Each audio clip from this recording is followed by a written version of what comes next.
Sevens Golden Diamonds, Ermalur, Vadadala.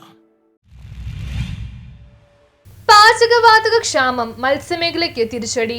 പശ്ചിമേഷ്യൻ സംഘർഷത്തെ തുടർന്നുണ്ടായ പാചകവാതക ക്ഷാമം മത്സ്യബന്ധന മേഖലയെയും ബാധിച്ചു. ആഴക്കടൽ മത്സ്യബന്ധനത്തിന് പോകുന്ന ഫിഷിംഗ് നെറ്റ് ബോട്ടുകളെയാണ് ഇത് കാര്യമായി ബാധിച്ചിട്ടുള്ളത്. സാധാരണ 5 ദിവസത്തോളമാണ് ബോട്ടുകൾ കടലിൽ തങ്ങുന്നത്. തൊഴിലാളികൾക്ക് ഭക്ഷണം പാകം ചെയ്യുന്നതിന് പാചകവാതകമാണ് ഉപയോഗിക്കുന്നത്. പാചകവാതക ക്ഷാമത്തെ തുടർന്ന് ബോട്ടുകളിലേക്ക് ആവശ്യമായ ഗ്യാസ് ലഭിക്കാത്തതിനാൽ പല ബോട്ടുകളും കടലിൽ പോയിട്ടില്ല. മടങ്ങിയെത്തിയ ബോട്ടുകൾക്കാകട്ടെ ഡീസൽ ഇനത്തിലും ഐസ് കയറ്റിയ വകയിലുമെല്ലാം വലിയ നഷ്ടമാണ് ഉണ്ടായിട്ടുള്ളത്. പാചകവാതക ക്ഷാമം തുടർന്നാൽ അത് മേഖലയ്ക്ക് വലിയ തിരിച്ചടിയാകും.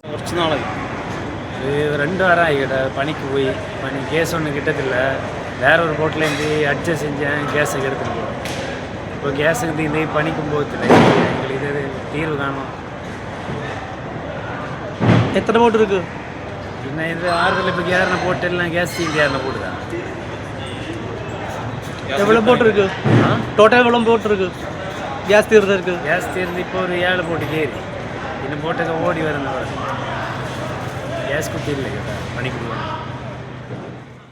പണിക്ക് പോയി തൊട്ടടുത്ത് കെട്ടിക്കിടന്ന ബോട്ടിൽ നിന്ന് കുറച്ചുള്ള ഗ്യാസായിട്ട് പോയതാണ്.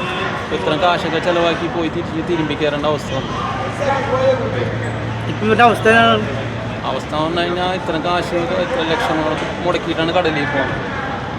ഗ്യാസില്ലാത്തതിന് തിരിച്ചു വരേണ്ട അവസ്ഥയിലേക്ക് വന്നു. കാലിയായി ഗ്യാസ്. അതേപോലെ തന്നെ സ്റ്റൗവും കിട്ടാനില്ല.